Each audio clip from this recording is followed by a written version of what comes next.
이야기의 문을 여는 가방과 야르의 대화 장면부터 살펴보겠습니다. 여기서 정말 중요한 떡밥이 하나 풀리죠. 바로 엘바프의 보물에 대한 이야기입니다. 로저 해적단의 스쿠버 가반, 그리고 엘바프의 살아있는 역사인 야를 쫓아도 이 보물의 진짜 힘을 몰랐다는 게 밝혀졌습니다. 가반의 대사를 보면 그런 힘이 숨겨져 있을 줄은 상상도 못했다라고 하죠. 이건 단순히 로키가 운이 좋아서 열매를 먹었다 혹은 모기를 얻었다는 수준이 아닙니다. 야르이 뭐라고 합니까? 오늘 로키가 그 열매를 먹지 않았다면 무슨 일이 벌어졌을지 상상만 해도 소름이 돋는다라고 하죠. 이 대사가 주는 무게감이 엄청납니다. 만약 로키가 그 금단의 열매를 먹지 않았다면 괴물 하랄드에 의해 엘바프는, 아니 전세계는 정말 멸망했을지도 모른다는 뜻이거든요. 결국 로키가 아버지를 죽이고 열매를 먹은 그 행동이 역설적으로 세상을 구한 유일한 수였다는 겁니다.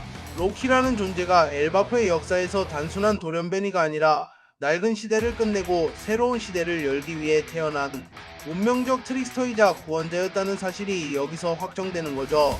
다음으로 샹크스의 회상을 통해 드러난 하랄드와 갈링성의 과거를 짚고 넘어가야겠습니다. 이 장면 보면서 진짜 욕 나올 뻔했습니다. 갈링성, 이 사람 진짜 무서운 인간이네요. 회상 속에서 갈링은 가엾은 내 아들아라며 다정하게 말하는 척합니다. 하지만 그 말 속에는 끔찍한 가스라이팅이 숨어 있었죠. 하랄드가 원했던 건 엘바프의 여명이었어요. 순수하게 나라를 위해 힘을 원했던 겁니다.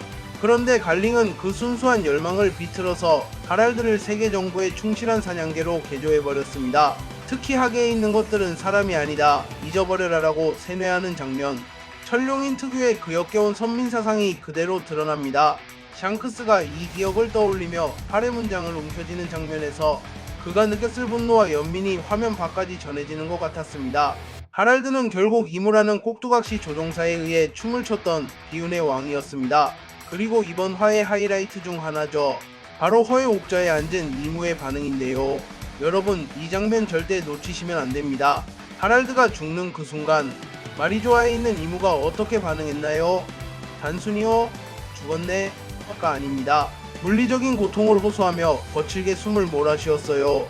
헉 하면서 괴로워하는 이무의 모습, 조이보이의 패기를 맞았을 때와 같은 반응입니다. 오로성들이 다치거나 죽었을 때도 눈 하나 깜짝 안 하던 양반이 말이죠. 이건 무엇을 의미할까요? 이무가 하랄드에게 줬다는 그 불사와 힘이 공짜로 준 선물이 아니라 쌍방향 계약이었다는 겁니다. 이무 본인의 생명력이나 영혼 혹은 권능의 일부를 떼어줬기 때문에 하랄드의 죽음이 이무에게도 다이렉트로 데미지를 준 거죠. 무에게도 대가가 따른다라는 이무의 대사가 이걸 증명합니다. 이게 왜 중요하냐? 나중에 루피 일행이 최종 보스 이무를 잡을 때 공략법이 나온 겁니다. 이무 본체를 직접 타격하는 것뿐만 아니라 이무와 계약된 신의 기사단이나 다른 강자들을 하나씩 격파하는 게 이무의 힘을 깎아먹는 유효타가 될 수 있다는 거죠. 여기서 정말 거대한 떡밥이 터졌습니다. 이무의 입에서 직접 나온 충격적인 한마디, 잊지 마라. 엘바프는 디려와 머리가 띵해지는 느낌이었습니다. 그동안 우리는 D의 의지라고 하면 루피나 티치, 로저 같은 특정 가문이나 혈통만 생각했잖아요. 그런데 이무는 엘바프라는 거인족의 국가 자체를 D와 동일시하거나 그 세력의 본거지로 규정해버렸습니다. 이무의 독백을 뜯어보면 더 흥미롭습니다. 거인족을 뼛속까지 전쟁광들, 전사종족이라고 부르며 그들을 받아들이면 세계정보 내부가 붕괴할 거라고 두려워합니다. 즉, 엘바프가 가진 야성과 자유, 그 호전성이야말로 세계정부의 질서와 정면으로 대치되는 D의 본질이라는 거죠. 하랄드가 자존심을 굽히고 세계정부 밑으로 들어갔던 게 오히려 이무 입장에서는 너무 완벽해서 이상한 이질적인 행동이었다는 겁니다. 우리는 섞일 수 없다는 이무의 말은 결국 천룡인의 지배와 엘바프의 자유는 물과 기름처럼 영원히 섞일 수 없는 운명임을 못 박은 셈입니다. 엘바프 에피소드가 왜 최종장의 핵심인지 이제 명확해졌네요. 시점을 다시 과거로 돌려보겠습니다. 아버지를 죽인 직후 어린 로키의 선택. 여러분, 이 장면 보면서 가슴이 먹먹하지 않으셨나요? 로키는 하랄드를 죽이고 영웅 대접을 받을 수도 있었습니다. 내가 폭군을 처단했다 라고 선언할 수도 있었죠. 하지만 로키는 그러지 않았습니다. 살아남은 병사들을 추려서 바다로 나가겠다고 하죠. 왜 그랬을까요? 자신이 저지른 페륜의 멍해를 혼자 뒤집어쓰고 엘바프라는 나라를 세계 정부의 타깃에서 벗어나게 하려는 희생적인 결단이었습니다. 야를 영감님도 로키를 막으려다가 멈칫하잖아요. 로키의 눈빛을 본 겁니다. 더 이상 철없는 어린애가 아니라 나라를 위해 자신의 모든 명예를 버릴 각오가 된 진짜 왕의 눈빛을요. 눈 내리는 성을 뒤로하고 떠나는 로키의 뒷모습. 그 작고 외로운 등이 짊어진 무게가 얼마나 무거웠을지 상상조차 안됩니다. 로키는 그때부터 이미 다크 히어로의 길을 걷고 있었던 겁니다. 이제 현대 시점으로 돌아와서 드디어 터진 사이다 장면을 볼까요? 하이루딘이 로키를 풀어주는 장면입니다. 하이루딘이 누굽니까? 긍지 높은 전사잖아요. 그럼 그가 자신이 63년 동안 로키를 오해하고 가뒀다는 사실을 알게 되자마자 변명 한마디 없이 바로 사과합니다. 미안하다. 이 힘을 보여줘봐. 라면서 사슬을 풀어주는데 이게 바로 엘바프 전사들의 로망이죠. 찌질하게 구구절절 변명하지 않습니다. 그리고 여기서 우리 루피의 반응이 또 기가 막힙니다. 이유는 필요 없어. 지금은 괜찮아 야씨. 나라를 지키는데 역시 루피는 복잡한 건 딱 질색이죠. 과거가 어떻든 지금 내 동료, 내 친구 나라를 지키는 게 중요하다는 그 단순 명쾌한 논리. 로키가 풀려나면서 짓는 그 자신만만한 미소, 그리고 옆에서 오오오 환호하는 루피. 이 두 명의 문제아이자 태양 같은 존재들이 드디어 한편이 되었습니다. 이 장면 보면서 카타르시스 느끼신 분들 많으시죠? 저도 소리 질렀습니다. 드디어 전설의 콤비가 탄생하는 순간이니까요. 로키가 풀려나자마자 기다렸다는 듯이 불청객이 등장합니다. 킬링엄이 소환한 목마 드라우그르가 명계로 떨어지는데요. 이 괴물 디자인 보셨나요? 동유럽 신화에 나오는 언데드 괴물인데 포스가 장난 아닙니다. 이게 단순히 덩치 큰 몬스터가 아니라 엘바프 지하에 진짜 명계가 있고 그곳이 괴물들의 소굴이라는 세계관 확장을 보여주는 장치입니다. 그런데 여기서 로키가 또 멋있는 척을 합니다. 하이루딘 일행한테 너희 먼저 가라. 난 낼 수 있다면서 혼자 남으려고 하죠. 어릴 때 아버지를 죽이고 혼자 짐을 짊어지려 했던 그 버릇 아직 못 고쳤습니다. 또 혼자 희생하려고 하는 거예요. 사슬을 풀어헤치며 괴물을 향해 뛰어가는 로키의 모습, 과거의 그 외로운 소년과 겹쳐 보이면서 짠하기도 하고 한편으론 이 바보야 이제 동료를 믿어 라고 외치고 싶어지는 장면이었습니다. 하지만 이번엔 다를 겁니다. 상대가 너무 약하거든요. 이 와중에 깨알같은 활약상도 놓칠 수 없죠. 가반을 구출해서 탈출하는 상디와 초파입니다.